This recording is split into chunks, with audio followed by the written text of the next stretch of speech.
Francesca! Did you get the wedding invite from my daughter yet? It should have arrived in the mail. Good morning, Gladys. Yep, Becky's invite came this morning.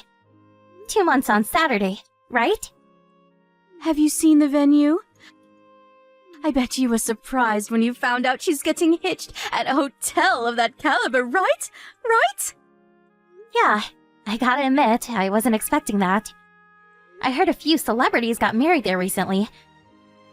I even read that it's the King of Saudi Arabia stays there when he comes to the States. I thought I was misreading it at first. That's right! Isn't it amazing?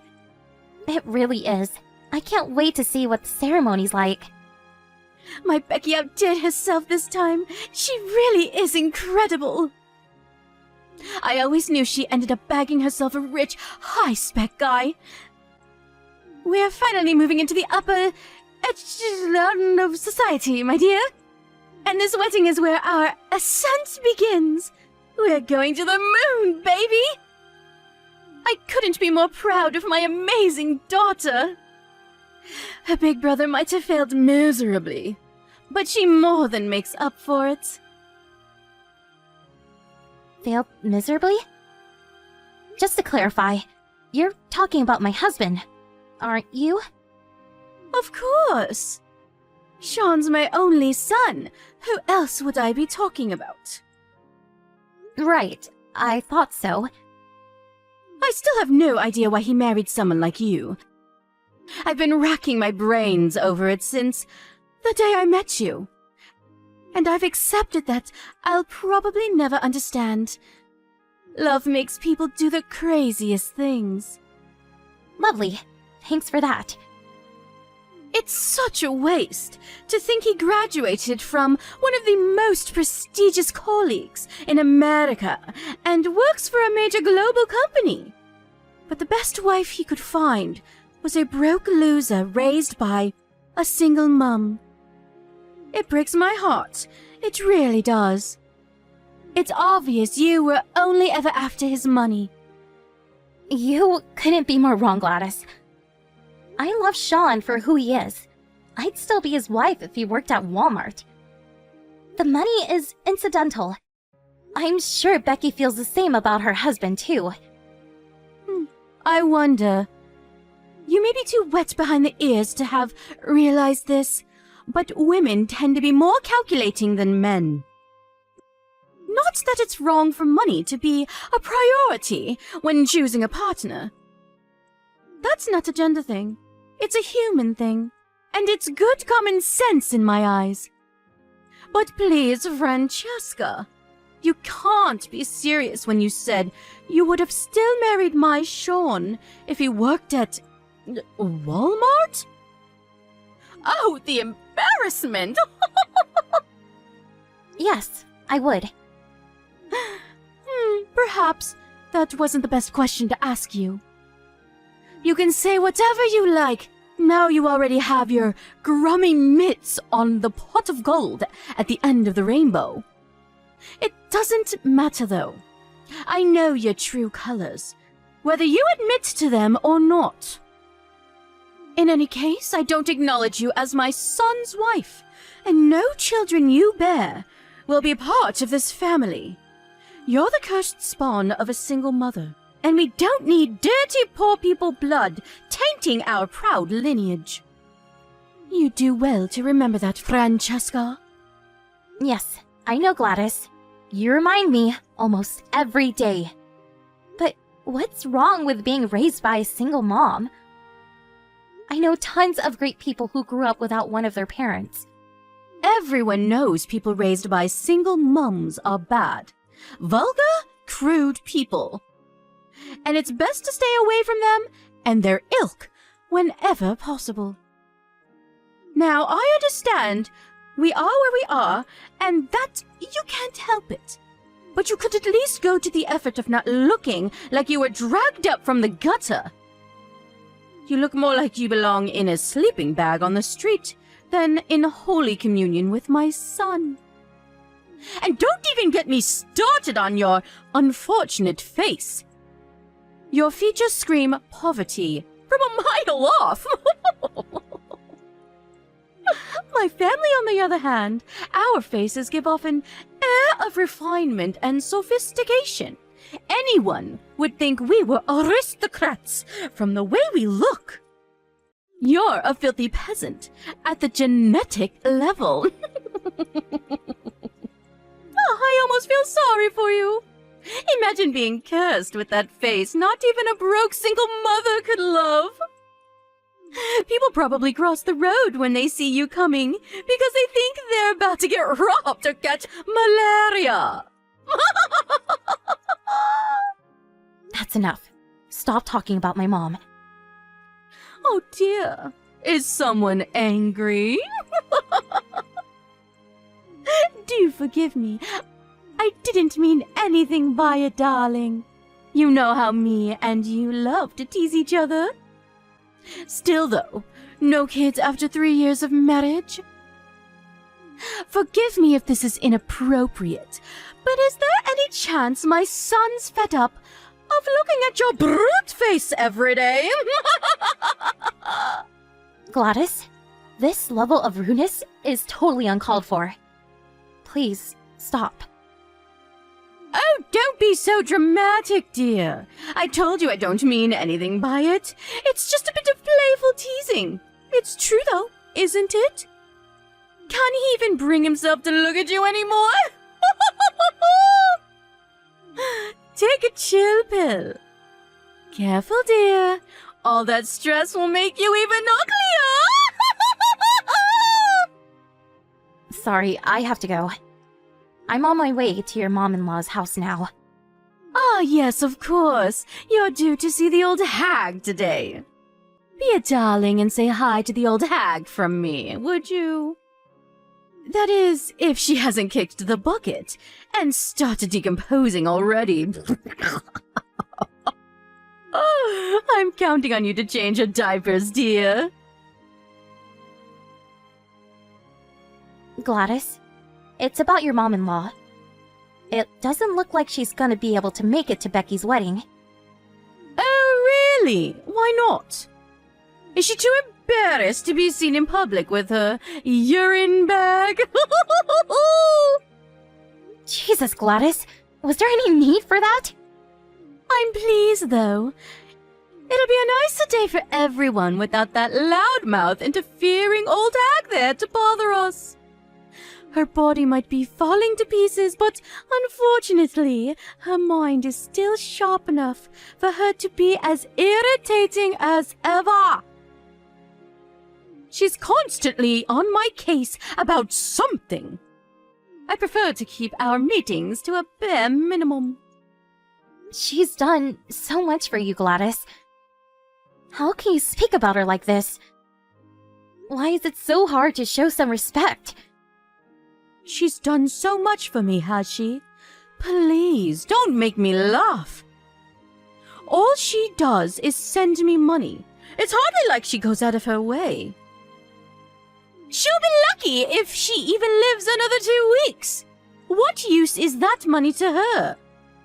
It's only right that I get it. I'm fit and healthy, and can put it to far better use than she can.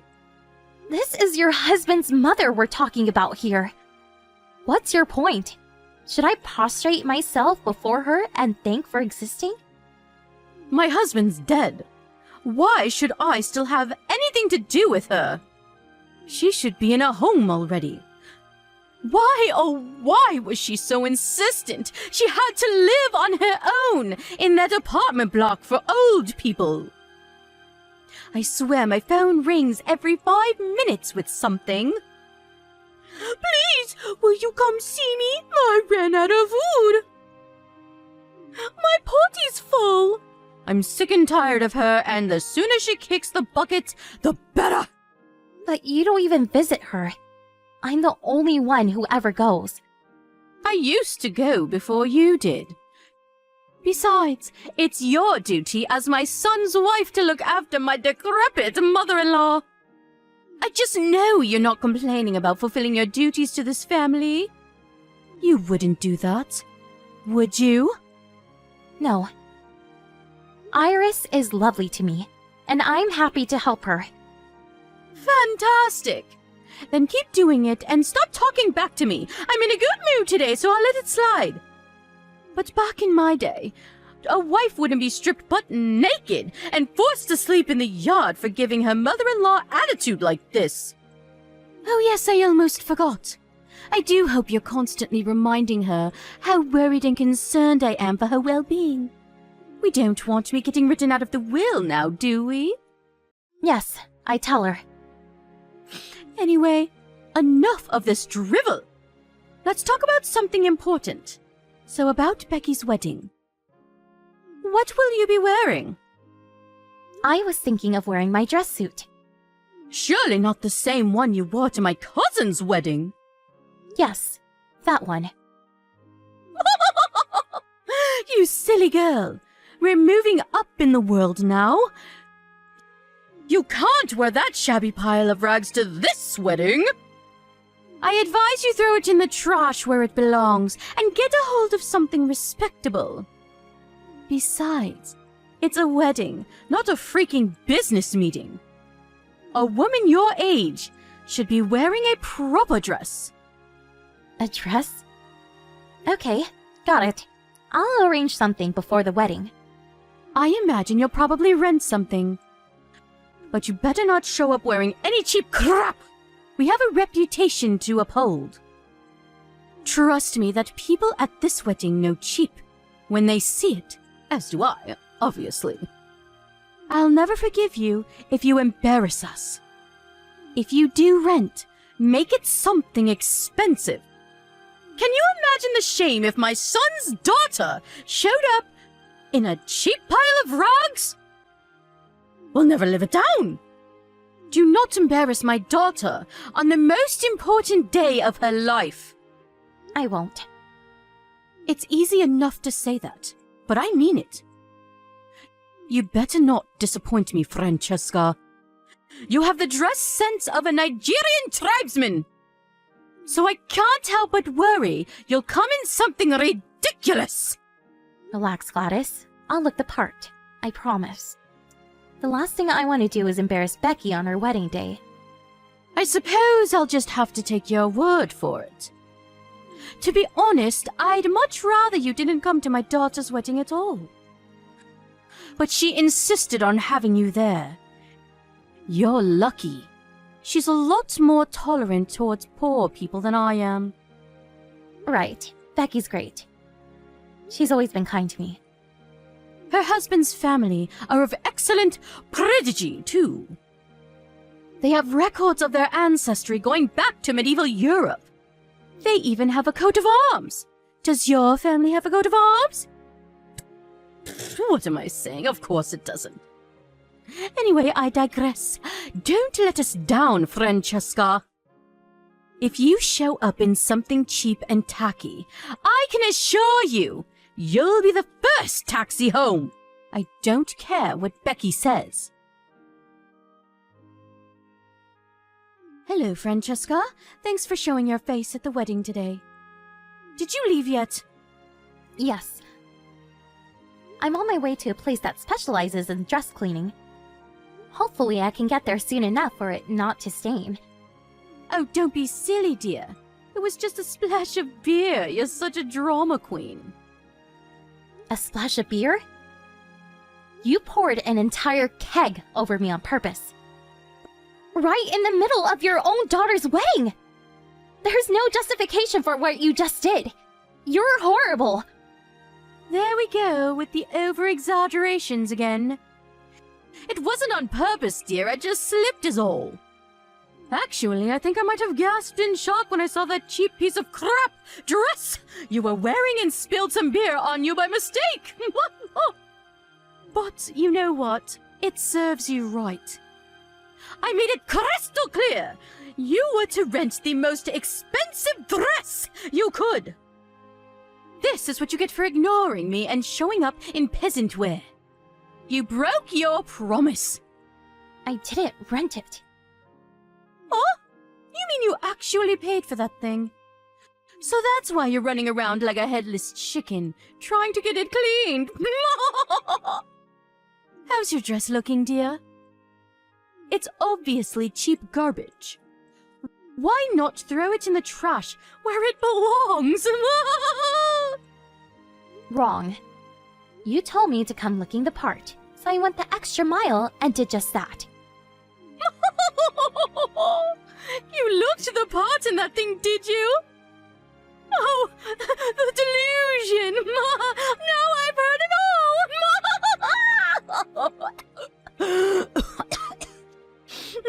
Go on then, tell me, how much did it cost? 100?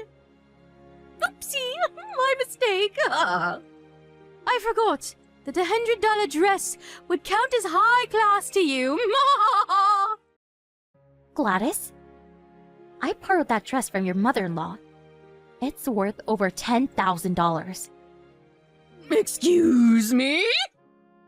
The reason I'm rushing around like a headless chicken trying to get it cleaned is because it's not mine. I borrowed it.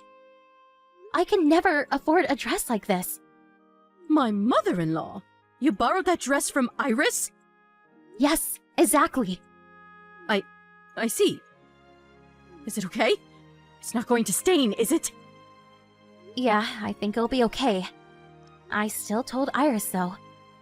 You did what? You fool! What have you done? What did you say? I told her you poured a keg of beer over me. No.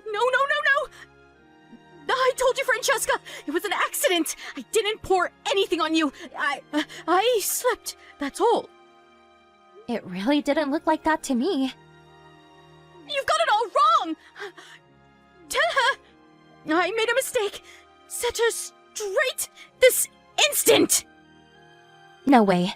Sean saw you pour beer on me. There are a bunch of other witnesses, too. There's nothing to set her straight on. That's exactly what you did. Stop talking back to me and message her now! Tell her I slipped. Why? What do you mean, why? Because I'm your mother-in-law, and that means my word is law! I'm not sure why you think that, but you couldn't be more wrong. Yes, it damn well does, you insolent little toe rag! You should be more grateful to me. I let you marry my son despite the fact you were raised in poverty by a single mother. That's funny. I seem to recall you telling me you don't acknowledge me as Sean's wife almost every day. You still got married, didn't you? That means I allowed it. You know, this whole situation used to bother me, but I'm at peace with it now. Whether you acknowledge me or not makes no difference. I'm done stressing myself out trying to achieve the impossible. You don't get to decide to stop trying to win my approval, Missy! Anyway, forget that. Hurry up and message Iris. Tell her I didn't do it on purpose. I'll make my son divorce you if you don't. Francesca, are you there? There's something I'd like to discuss with you, if that's all right with you. Is now a good time? Sure, what is it? What do you want? I want to apologize for what happened with your dress at the wedding. I thought I may have slipped by mistake. The fact remains that you got beer on your dress due to my carelessness. I was in the wrong, and I'm sorry. I see. So, do you think you could maybe find it in your heart to forgive me? I feel awful. I accept your apology. But this isn't a matter of me forgiving you or not forgiving you. Huh? Why not? I don't understand. You pouring a keg of beer on me at the wedding was just one instance of bullying and an endless harassment campaign against me. An endless harassment campaign? I'm not sure Other than the dress incident, nothing comes to mind. I don't remember doing anything else to you. Of course you don't. No one likes to think of themselves as a bully. I'm sure you don't remember any of it. But I remember everything. Are you talking about me not acknowledging you as my son's wife? Oh, look! So you do remember. You justified it all to yourself because I was raised in a low-income single mother household. Or because you don't like my face. You called me every name under the sun. You victimized and insulted me at every possible opportunity. Are you saying you don't remember any of that? Even if you do feel that way about me, some things are better off left unsaid. But you took the pleasure in hurting me, so you went out of your way to make sure I knew exactly how you felt. Francesca, dear, I never meant to hurt you. It's just that I've always had strong conceptions of how the ideal wife should be. I suppose there's a chance I let a few things slip that I shouldn't have. When I thought you were meeting the standard, but that's all, I swear. Did me being raised by a single mother, or not, being as beautiful as this perfect daughter-in-law had in your head, cause you problems somehow? Well, it's not that you caused me problems per se. So it is fair to say you treat me like crap for the sole reason that you don't like me? Because that's what it sounds like. I'm so sorry if I felt like I was treating you that way, sweetie. I promise that was never my intention. I'm just a straight talker, that's all. I'm like that with everyone. It's nothing personal. I never tried to hurt you on purpose, not once. Really? It's funny. You say you're like this with everyone, but you're always super polite and reserved when your mother-in-law's around. Like butter wouldn't melt. It's almost like you're a different person. Despite the fact you speak about her with nothing but malice and contempt behind her back. Old hag this, decrepit old that. It seems pretty obvious to me that you're not so straight talking with everyone. And you know full well who you can get away with treating like crap and who you can't. Wait, did you tell Iris I said those things? Is that why she cut my money off all of a sudden? Nope. You really think I could tell her something so horrible? Don't get me wrong, I think she has a right to know, but she'd be so crushed I could never bring myself to do it. Wait a sec. Are you apologizing to me because Iris cut your money off? Oh dear, it's not like that, I swear. I'm apologizing because I feel truly awful about everything I've done, Francesca. I'll never utter a negative word about anyone from now on. Can we just, all get along? You make me sick. You wanted nothing to do with your mother-in-law until now. You spoke about her with hatred and contempt and forced what should have been your duties to take care to her onto me. Now she cuts your money off and you're suddenly nice as pie. Whether you apologize to me or not makes no difference to how she feels about you. Why not? Because she knows what you really think about her. Huh? She might not know what you say about her behind her back, but she told me she's had a feeling you hate her for a long time now. Think about it. She's been giving you money every month for years now. In spite of that, you literally never visit her, and you keep contact to an absolute bare minimum. Don't you think that's a little messed up? How could it be messed up? You're my oldest son's wife. Looking after my mother-in-law is your duty. I'm hardly a spring chicken anymore, dear, and looking after her isn't light work. It makes far more sense that someone young and sprightly like yourself do it. You were sprightly enough to go on holidays and to concerts with the money she gave you. Fine, you win, okay? I'm the bad guy. Please, will you stop attacking me now? I won't be able to get by without that money from my mother-in-law. My husband's not around anymore, and his inheritance is all but gone. I heard he left you a lot of money. The fact it's almost gone can only mean you wasted it all on frivolous crap. Francesca, please, I'm sorry for everything. I accept I'm in the wrong. There's no excuse for treating you the way I have. I'm sorry I was so mean to you. I'll never do it again, I swear. I apologize from the bottom of my heart. I'll even start looking after Iris again. Please, will you talk to her for me? She'll listen to you, dear. Will you make her see sense? But she has seen sense, Gladys. That's why she cut off your money. As for me, I want nothing more to do with you. Sean and Becky told me they're happy for me, never to speak to you again too. I'm done putting up with your crap and doing everything you tell me. Don't be silly, dear.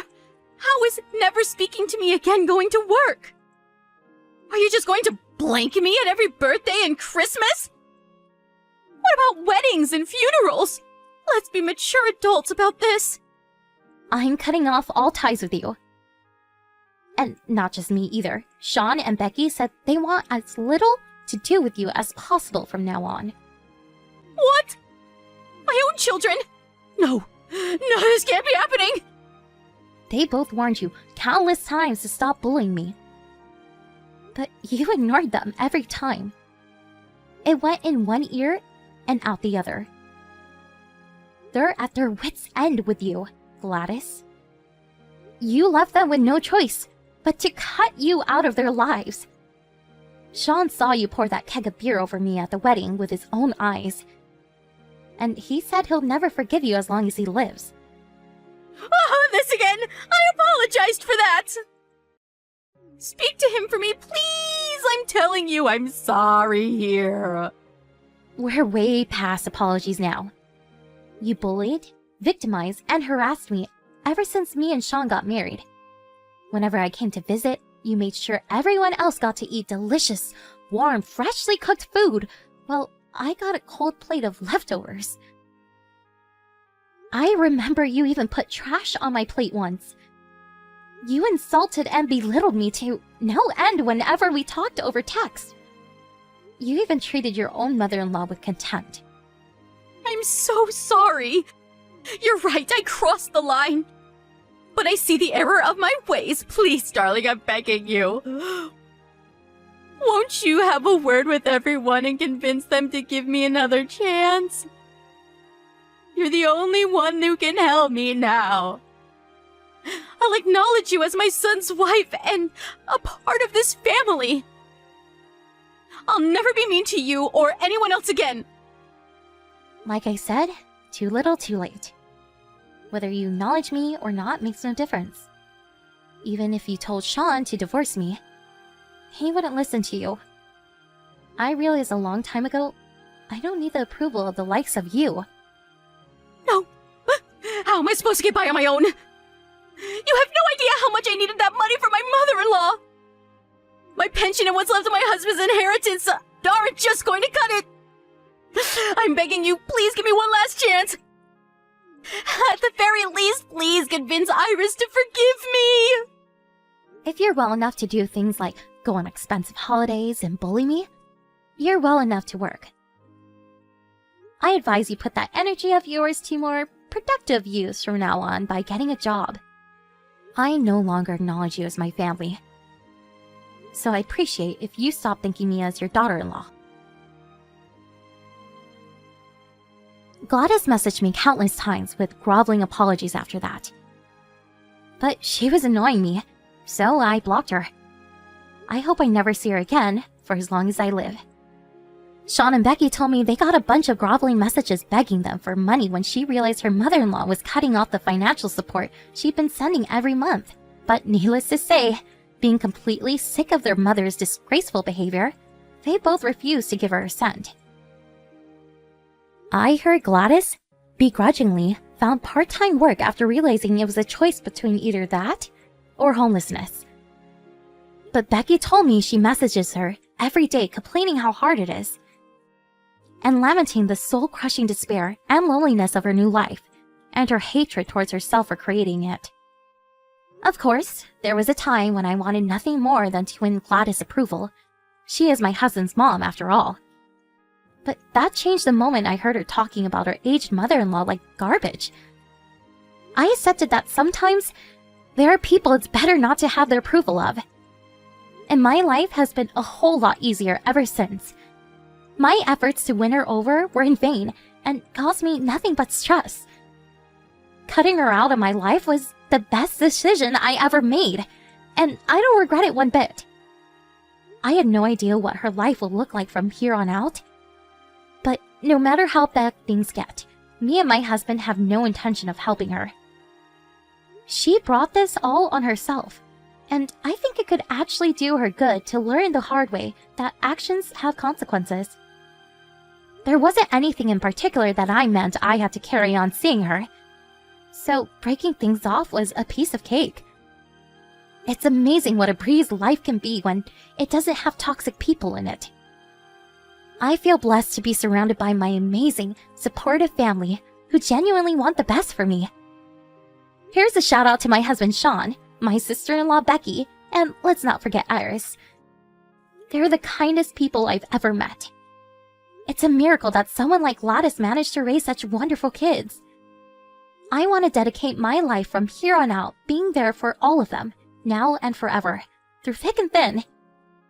That's my idea of happiness. I want our lives together to be full of smiles and laughter, overflowing with kindness and consideration, because love is what makes the world go around. Whatever you do, guys, don't be a Gladys.